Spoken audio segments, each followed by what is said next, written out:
So next here, we're going to get into using those equalities as well as equalities that exist between the two different measurement systems. That is the English imperial system that you're used to and the metric units that we're going to be using here. There are what are called equalities where we know these two things are equal to one another, and because of that we can use them as what are called conversion factors if we want to convert from one measurement system to another. And the tool to do this is incredibly powerful. Like I've mentioned before. We have different equalities, and when you have these equalities, you just know that these two things are equal to one another. This is a metric equality. This one here is an English or imperial equality, and this one here is one that allows us to go between English imperial units and metric SI units. And so ones like this are really where this will be most useful, because on this you can kind of do the conversion just by moving the decimal or remembering your powers tens, adding zeros, or shifting that decimal place. Here, these you've probably been forced to memorize at some point in the past, and part of why I say the metric system is better is because at some point you've been told to memorize a whole bunch of dumb conversion factors. In the metric system, it's all powers of 10, and so 10 of this is equal to 1 of that or 100 of that, and it's all tens, whereas the English system, you have all these different weird ones that you've had to memorize. 12 inches is a foot, and 3 feet is a yard, and 5,280 feet is a mile. In the metric system, it's 1 kilometer is 1,000 meters, and a meter is 100 centimeters or 1,000 millimeters. It's all just ones and zeros. It's so much simpler. Anyway, this one here points out that these are used on food labels, which is what the first slide mentioned as well, so I'm just going to blow right through that. Feel free to pause and rewind if you want it. Here are some more here, and you are hopefully familiar with these bottom two, and we just went over how to do the metric ones in the prior section. But the big thing here is that we treat all of these as exact values. And because of that, we don't let them limit our number of sig figs. That our sig figs come from the measured values, or in the case of many homework problems, test problems, the values that are given to you that you can kind of assume were measured values. But these are treated as exact values, that they are exactly this.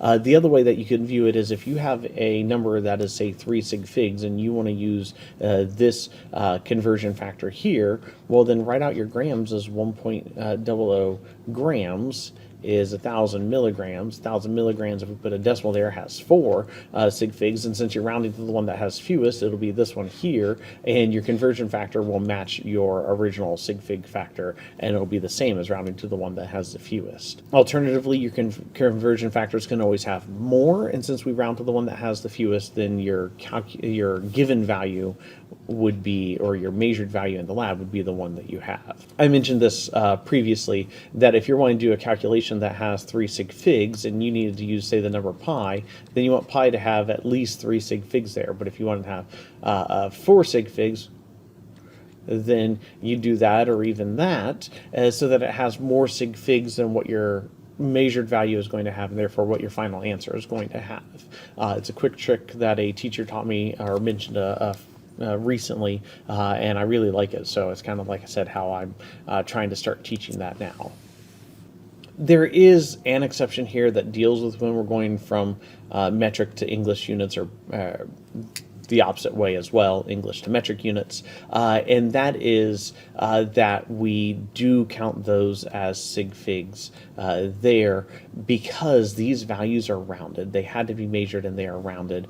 For example, I happen to have memorized that 1 mile is 1.61 kilometers, but I believe that it's 1.609, and actually goes on for quite a while, kilometers here. And so we would consider this one to be not exact, and we would let these limit our calculations.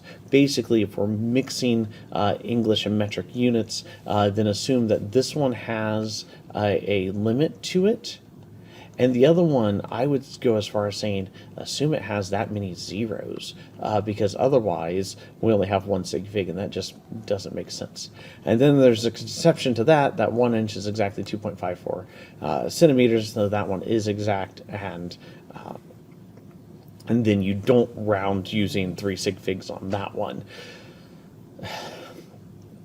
Fortunately, we're not going to do a lot of converting from English to metric, and certainly pretty much never metric to English unless you're just curious what the answer would be in English units, so you can get a good feel for it because you're not as familiar with metric units.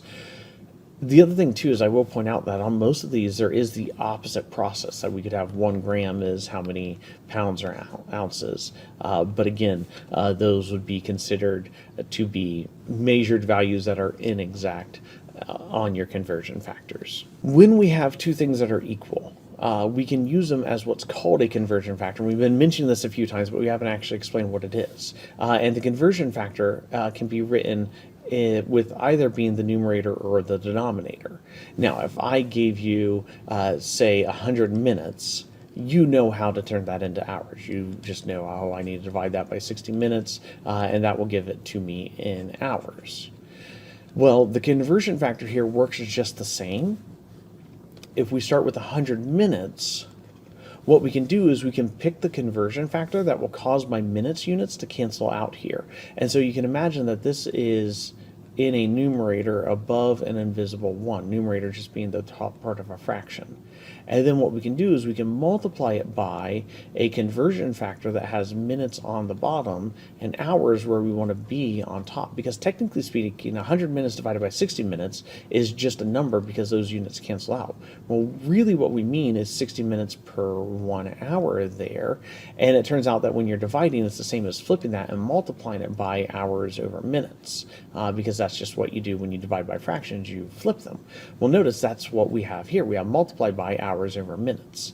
What I always say is that we're kind of playing diagonal dominoes here, that in dominoes you're wanting to line up tiles here, and so you've got, say, 2 spots on that one and you've got a 1 spot on that one. Well, if you're wanting to put another tile here in the game of dominoes, it has to be a tile that has the 1 there, and you're matching like that. Well, what we're doing here instead is we're playing diagonal dominoes, where I've got my domino piece there and I need to have my 1 down here for that one. But in this case, it's not a 1, but this is the measured value I'm given. And this example problem that I'm doing here, just rough and dirty, 100 minutes. And then this one down here is the matching unit. It's not the matching number, but the matching unit. 60 minutes is 1 hour. And then what we have is this. Now, I always write my conversion factor here first and then bring in my numbers. And so I know that 1 hour is 60 minutes. That's this equality. But I can put either one in the numerator or denominator. Then I'm playing diagonal dominoes with the units. I'm canceling out my minute units, and I'm left with hours. Now notice this is 100 times 1 in the numerator, hours, divided by 60 minutes. Well, it's the same thing as what we set up here, 100 minutes divided by, 100 minutes divided by 60 minutes. But, oh, my minutes have already canceled out at this point. But I've set it up this way. Now, you may be looking at that and saying, that is the long way to do this. And you're right. But you're going to get into conversions that you are not familiar with that are going to make it so that you can convert from one thing to another thing that you're not familiar with, and this process is the only reliable way to decide, do I need to multiply here, do I need to divide here, which one am I multiplying by, which one am I dividing by, and so on. And then this one here, if you actually punch it into a calculator, comes out to be 1.6 repeating, and I suppose if we pretend that both those, that this one had 3 sig figs, this is an exact value, we'd round our answer to have the same number of sig figs, 3 sig figs there, and so 1.67 hours. Again, you're like, I know how to do this, but trust me, you're going to get real quick into ones you don't know how to do, and this is really the only way to set it up. Here are a whole bunch of equalities. I do want to point out that this is just set up to be a table where these are all links here in this section, but this particular grouping here has nothing to do with this grouping here. That is, there's no relationship like this between kilometers and meters and feet and inches. There are relationships to get us from one to the other of those, but the rows are kind of independent of one another. Each box is just its own equality here. And some of these you'll notice are just the metric things that we covered in the last section. Some of these are US ones that you're probably familiar with, but like this one here, I find students get confused on all the time because it mixes the 2 and the 4. In fact, a lot of students don't even learn this one. They learn that 1 pint is 2 cups, rather than learning this first one. And so then they have a 2, and a 4, and then they just get confused which one's the 4 and why. And again, you may be like, these are familiar, and that's why they seem normal, but having to memorize just all these strange numbers is just weird. And you don't have to memorize these when you know the metric system, because you know the metric system. The metric system is what everyone else uses, except for us and a couple minor countries. And it's pointless to convert into the other units, and harder. It's so much easier just to measure things where it's just a whole bunch of 1s and 0s. Like I said, time's an exception to that one, and we've talked before about that already. And this is just what we mentioned before with the time one, with the hours and minutes, is we can take two things that are equal to one another and we can write them in either direction, either numerator or denominator for our conversion factors. And then it's just setting them up to multiply things. Here we're asked to write out the equalities between the conversion factors. It actually turns out there's two different equalities that we could use. I'll list both of them for these. So first off, we have 1 liter is equal to 1,000 milliliters. And personally, that's the one I would use. And I think that's the one that you're given on that table and probably what you're going to be referring to anyway. However, the other process does exist where we can have 1 milliliter is equal to how many liters? And it turns out it's 0.001 liters. Now, personally, I would rather use the version without a decimal. I'm more comfortable working with big numbers and tiny numbers, but they are the same. Anyway, between inches and meters, I believe your table gives you 39.36 inches is equal to 1 meter. That happens to not be the one that I memorized back in the past when I was forced to memorize these. I memorized that 1 inch is 2.54 centimeters, which would be 0.0254 meters. And then 1 milligram is equal to 1,000 micrograms. Or we could have that 1 microgram is equal to 0.001 milligram. And I will point out that although I wasn't 100% consistent here, I do tend to put the serifs, the little tick marks, on my ones so they can be distinguished from capital I's, which I'll also put the serifs on, from lowercase l's, which I will usually do cursive. And then frequently I slash my zeros, especially if I'm doing something where I mix zeros and ones. As you can see on A here, I didn't do that, but on we kind of have a mix of it on the rest. It's not something I'm super consistent on. It's more of whether I'm mixing numbers and letters where I kind of force it. Also, I tend to curve my T's so that I don't get confused with plus signs. I curve my I's just because, again, it gets kind of confused if that dot is faint, especially if I'm writing in pencil, or even here, if I don't emphasize the dot enough, if I don't have a big enough, thick enough pen here, it'll look like all these other straight ones. I cross my Z's so they don't get confused with number 2's, and I think that's all the strange ones I do. I used to cross my 7's. I don't anymore because I'm not sure what we're trying to avoid confusion with. I had a couple professors who did, so I started it, and I was like, why am I wasting time doing that? It always looked weird to me anyway.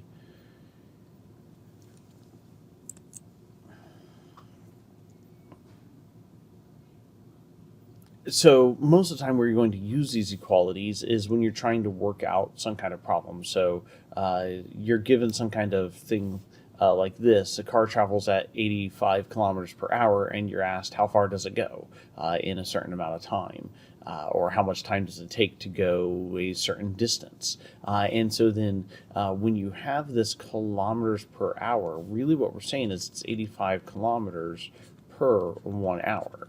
And so we could say that that's an equality, but we can also use it as the ratio that's given, or we can flip that ratio and it's still the same thing. It's still true. And This may seem odd, but in math at some point you should have heard, I think it's the identity property, that anything multiplied by 1 is itself. And you're given all these different properties where you're given these fancy terms and you almost never use them again. And you're like, what was the point of that? Well, the way I always describe it is that these equalities, like 1 liter is 1,000 milliliters, they're the same thing. And because they're the same thing, we can replace 1 liter with 1,000 milliliters. And we can do that by doing the conversion factor thing, depending on what the calculation calls for. Well, since those are the same thing, if we take something and divide it by the same thing itself, it's 1. And so all we're doing is we're changing the system that we're using to measure this thing with. And so the number will look different, we'll have different units on it, but we really are taking advantage of this identity property here, that we're just multiplying by 1 each time. It's just a strange way of writing 1. I always describe conversion factors as a strange way of writing 1. And so then we're just multiplying by 1, and we're still getting the same number, we're just changing what units we're measuring it in. A couple more examples of how they can be used, and kind of how some of these conversion factors can be hidden within the word problem. If you have a tablet that contains 5,000 milligrams of some medicine or vitamin, like vitamin C here, well, really, that's 5,000 milligrams of vitamin C per tablet. And that's per 1 tablet. And then we can use that in our calculations as a conversion factor. I will point out here that I would put a decimal here to emphasize this has 3 sig figs, and they did mention the measured versus exact on this one, that the 1 is exact, you have 1 tablet or not a tablet, and then you have the amount of vitamin C in there is a measured value. If we back up here, the distance is a measured value, and the 1 hour is exact, and we can do that again here. If a person has 18% body fat by mass, well, by mass tells us we're using a mass unit, and so then the mass unit might be, say, kilograms. And so what we can do is, since this is a percent, as we've talked about before, that means per 100. And so then that would be 18 kilograms per 100 kilograms, or we could do 18 grams per 100 grams.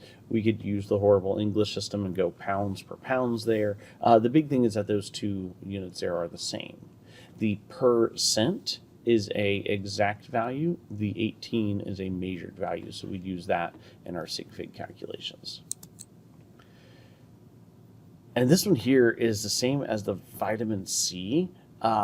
And so other than emphasizing the fact that without a decimal here, this has 2 sig figs, or is any way you cut it is the measured value. Even if it has a decimal there, it's the measured value, and with the decimal it'd be 3 sig figs. But this is the same as the vitamin C one. So I'm not sure why they emphasize that again, but there you go. And so once again here, we're asked to list the conversion factors. So 1 meter is equal to 10 decimeters, or 1 decimeter is equal to 0.1 meters. If we have jewelry that contains 18% gold, that's just like that body mass. In fact, I wish they had picked a different percentage because the body mass had that. They don't tell us by mass here, whether it's by mass or by volume. By mass is most likely, but I'm just going to say 18 AU units per 100 units of the whole thing, or if you'd prefer 100 jewelry units. And the other conversion factor would be the 100 units per 18 gold units. And by the way, AU is the chemical symbol for gold. If you didn't know that yet, you'll have a periodic table and be able to look that up when you need it. And I should come back up here and write these as the conversion factors rather than as the equalities. So 1 meter is over 10 decimeters, or 10 decimeters over 1 meter. Now we could still do what I did here and also include 1 decimeter over 0.1 meters or 0.1 meters over 1 decimeter. Those are the same thing. And because they're the same thing, you really just need one side or the other of the slash there. Anyway, our last one here then is 1 gallon of gas is $2.40. And so then, don't I wish, $2.40 over 1 gallon. And our other one would be 1 gallon is $2.40. As a side note, money is one of the few where we put the unit before instead of afterwards. And I kind of think of percentages as a unit when it comes to certain answers where we're expecting a percentage answer. And so I'll treat those as units just like I'd treat the dollar sign as a unit on a calculation. That's the end of that section.